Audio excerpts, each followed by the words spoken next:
Hello and hi friends, welcome back to KRISHNA'S tutorials. ఈ వీడియోలో మనం aptitude for the study of law లో కొన్ని ఇంపార్టెంట్ క్వశ్చన్స్ చూస్తున్నాము. ఫస్ట్ వచ్చేసి పర్జూరీ. పర్జూరీ అంటే అబద్ధపు సాక్ష్యం, ఫాల్స్ ఎవిడెన్స్ అని అర్థం. సో పర్జూరీ అనేది ఐపీసీలో డిఫైన్ అవ్వడం జరిగింది. సెకండ్ వచ్చేసి అమికస్ క్యూరే. అమికస్ క్యూరే అంటే ఫ్రెండ్ ఆఫ్ ద కోర్ట్, అంటే ఒక పర్సన్ కోర్ట్ కి అడ్వైస్ చేయడం జరుగుతుంది అన్నమాట, పర్టికులర్లీ లాయర్. నెక్స్ట్ వచ్చేసి అల్ట్రా వైరస్. అల్ట్రా వైరస్ అంటే beyond the powers, intra vires అంటే within the legal powers.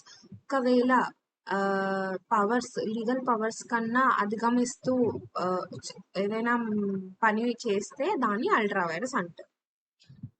లేదంటే ఇంట్రా వైరస్ అంటే లోపట్నే అని అర్థం. Ultra and intra. X party order, an order given against a party in his absence. So ఎవరైతే person ఉంటాడో ఆ person court పిలిచినా కానీ రాకపోతే అప్పుడు ఎక్స్ పార్టీ ఆర్డర్ అనేది ఇవ్వడం జరుగుతుంది. అంటే ఏకపక్షం, ఒక సైడ్ దే వింటారనమాట. ఎందుకంటే వాళ్ళకి రీజనబుల్ ఆపర్చునిటీ ఇస్తారు, కానీ వాళ్ళు రాకపోయేసరికి కోర్ట్ అనేది ఎక్స్ పార్టీ ఆర్డర్ ఇవ్వడం జరుగుతుంది. నెక్స్ట్ యాబ్ ఇనిషియో అంటే ఫ్రమ్ ద బిగినింగ్ అని అర్థం. నెక్స్ట్ వచ్చేసి అడాక్. అడాక్ అంటే స్పెసిఫిక్ పర్పస్, అంటే ఆ పని కోసం అని అర్థం. ఇండ్రీ అంటే in the matter of or in the reference of something అట్లా. లిస్పెండెన్స్ అంటే పెండింగ్ లిటిగేషన్స్. ఆంబుడ్స్మెన్ అంటే a person like authorized person ఉంటాడు అనమాట, who looks into complaints against public authorities. Public authorities పైన ఉన్న కంప్లైంట్స్ ని చూస్తాడు ఆంబుడ్స్మెన్.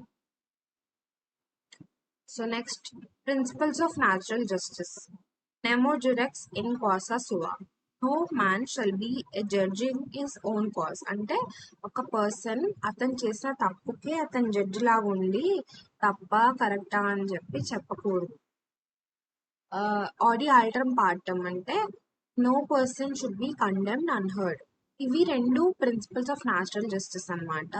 ఇవి ఫాలో అవ్వాలి, తప్పకుండా ఫాలో అవ్వాలన్నమాట ఏ పర్సన్ అయినా కానీ. ఫస్ట్ ఆడి ఆల్టరమ్ పార్టమ్ అంటే no person should be condemned unheard. So ఎవరైనా కానీ ఏదైనా ఒక పర్సన్ ఉన్నాడనుకో, ఆ పర్సన్ కి నోటీస్ ఇవ్వాలి, రీజనబుల్ ఆపర్చునిటీ ఇవ్వాలి వాళ్ళు మాట్లాడడానికి. అప్పుడే అది principles of natural justice follow అయినట్టు. సో ఇవి రెండు అనమాట. Nemo judex in causa sua అంటే no man shall be a judge in his own cause. Audi alteram partem అంటే no person should be condemned unheard, అంటే పట్టించుకోకుండా ఉండకూడదు, ప్రతి పర్సన్ కి ఈక్వల్ ఆపర్చునిటీ ఇవ్వాలి అని అర్థం. Actus non facit reum nisi mens rea. An act does not render a man guilty of a crime unless his mind is equally guilty. అంటే ఒక పర్సన్ గిల్టీ మైండ్ అంటే నేను తప్పు చేయాలి, నేను వీడిని చంపాలి అని అనుకొని చంపితే అప్పుడు ఈ విల్ బి గిల్టీ. కాకపోతే అతనికి ఆ ఇంటెన్షన్ లేనప్పుడు అప్పుడు ఆ క్రైమ్ చేసినట్టు గిల్టీ అవ్వరు అనమాట.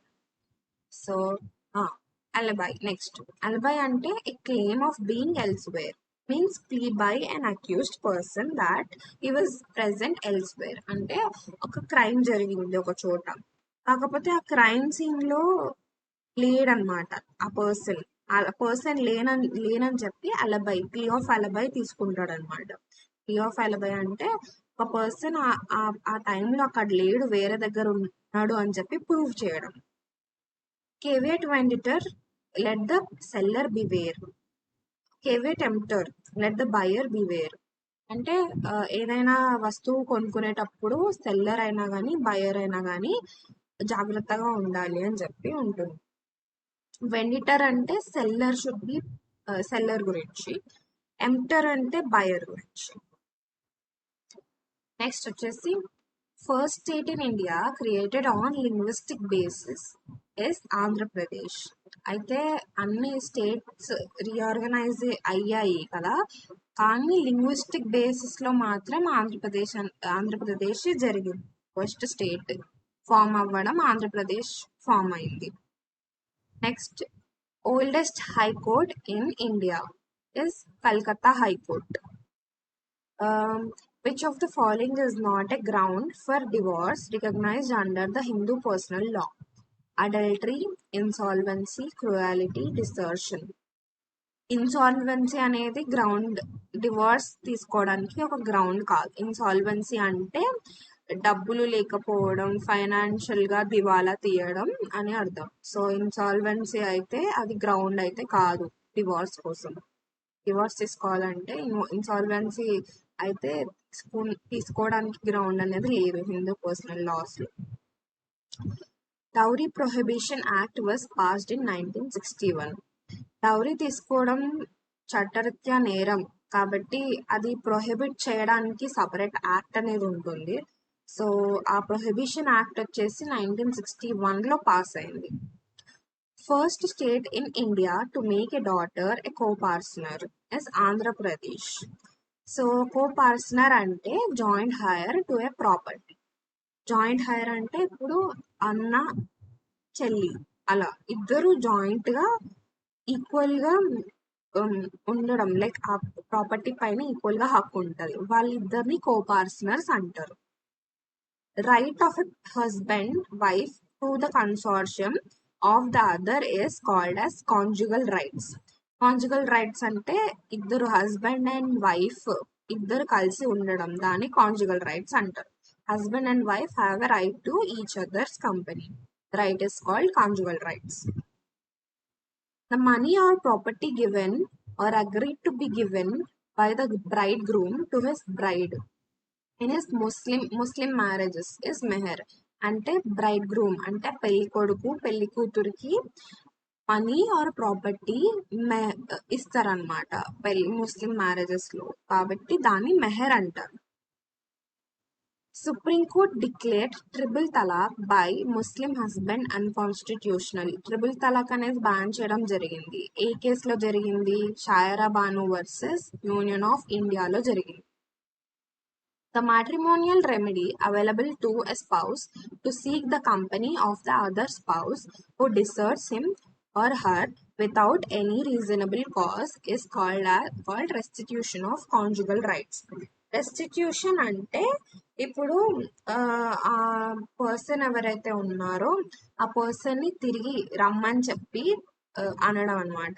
రెస్టిట్యూషన్ ఆఫ్ కాంజుగల్ రైట్స్ అంటే ఇప్పుడు వాళ్ళిద్దరు కలిసి ఉండకపోతే, వైఫ్ ఆర్ హస్బెండ్ దూరంగా ఉంటే వాళ్ళకి రెస్టిట్యూషన్ అంటే తిరిగి రావాలి మళ్ళీ అన్నట్టు రెస్టిట్యూషన్ ఆఫ్ కాంజుగల్ రైట్స్ అనేది చేయడం జరుగుతుంది.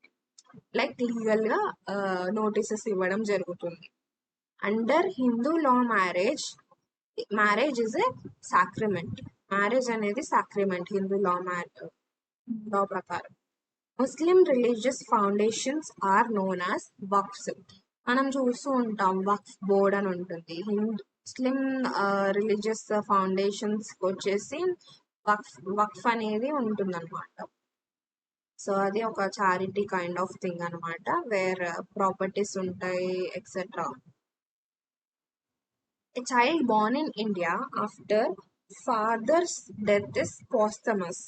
పాస్థమస్ అంటే మరణాంతరం, అంటే ఫాదర్ చనిపోయిన తర్వాత చైల్డ్ పుడుతుంది కాబట్టి వాళ్ళని పాస్థమస్ అంటారు. Public holidays are declared in India under Negotiable Instruments Act. So నిజానికైతే negotiable instruments act basically deals with mostly about the cheque dishonours. కాకపోతే పబ్లిక్ హాలిడేస్ అనేవి ఇండియాలో డిక్లేర్ చేయడం జరిగింది మాత్రం ఈ యాక్ట్ లోని. అంటే ఈ యాక్ట్ లో పబ్లిక్ హాలిడేస్ అనేవి కూడా ఇంక్లూడ్ అయ్యి ఉండడం జరుగుతుంది. Oldest code of law in India is Manu. Manu code. Manu అంటే లైక్ ద ఫస్ట్ పర్సన్ అని చెప్పి మన హిందూ లాలో ఉంటుందని. సో దీని ఓల్డెస్ట్ కోడ్ ఆఫ్ లా అయితే Manu. The state reorganisation act passed in the year 1956. State reorganisation act అనేది 1956లో పాస్ అయింది. When were the Hindu daughters legally recognized as equal to Hindu sons to inherit the ancestral property throughout India? 2005లో daughters and sons ఈక్వల్గా ancestral property పైన హక్కు ఉంటుంది అని చెప్పడం జరిగింది. హిందూ సక్సెషన్ అమెండ్మెంట్ యాక్ట్ 2005లో చెప్పడం జరిగింది అనమాట. That daughters and sons both have the equal right over their ancestral property. Which type of judicial system is followed in India? Adversarial. అడ్వర్సరియల్ అంటే ఇప్పుడు ఇద్దరు లాయర్స్ వచ్చి కోర్టులో జడ్జి ముందు ఒకరి ఒకరి ఒకరి గురించి ఒకరు ఫ్యాక్ట్స్, అన్ని ఇష్యూస్, ఇలా అన్ని విట్నెసెస్ కానీ ఎవిడెన్సెస్ కానీ ప్రూవ్ చేయడం. వెరాస్ ఇన్క్విజిటేరియల్ అని ఉంటుంది ఇంకొక కైండ్ ఆఫ్ థింగ్. అందులో జడ్జే వెళ్ళి ఇన్వెస్టిగేట్ చేయించి దానికి తగిన జడ్జిమెంట్ ఇస్తాడన్నమాట. కాకపోతే ఇండియాలో మాత్రం అడ్వర్సరియలే సిస్టమే ఉంటుంది. లైక్ వేర్ 2 lawyers వచ్చి వాళ్ళ తరఫున వాళ్ళు వాదిస్తారు. A pregnant woman employee entitled to get maximum paid maternity leave is 26 weeks. So ఇది అమెండ్మెంట్ జరిగింది. ముందైతే 18 weeks ఉండే, బట్ ఇప్పుడు 26 weeks కి మార్చడం జరిగింది. ప్రెగ్నెంట్ ఉమెన్ కి మెటర్నిటీ లీవ్ అనేది 26 weeks పక్కా ఉంటుంది. దాంట్లో 18 weeks ఏమో డెలివరీ తర్వాత, 8 weeks ఏమో డెలివరీకి ముందు ఉండడం జరుగుతుంది అనమాట. ప్రియర్ అట్లా ఓవరాల్. సో ఇది అనేది మెటర్నిటీ బెనిఫిట్ యాక్ట్ లో చెప్పడం జరిగింది. సో ప్రెగ్నెంట్ ఉమెన్ ఎంప్లాయీకి మెటర్నిటీ లీవ్ 26 weeks వస్తుంది. So yeah, online test series. So Krishna's tutorials మీకు fully solved previous year papers, fully solved mock papers, detail report card ఇవ్వడం జరుగుతుంది కృష్ణాస్ ట్యుటోరియల్స్ యాప్లో. సో ఇప్పుడే డౌన్లోడ్ చేసుకోండి, చూడండి Krishna's tutorials app. Try now. Yeah, thank you for watching. ఇంకేమైనా doubts ఉంటే comment below. And ఈ Instagram handle, Facebook handle and Telegram handle, దీంట్లో కూడా మీరు మెసేజ్ చేయొచ్చు.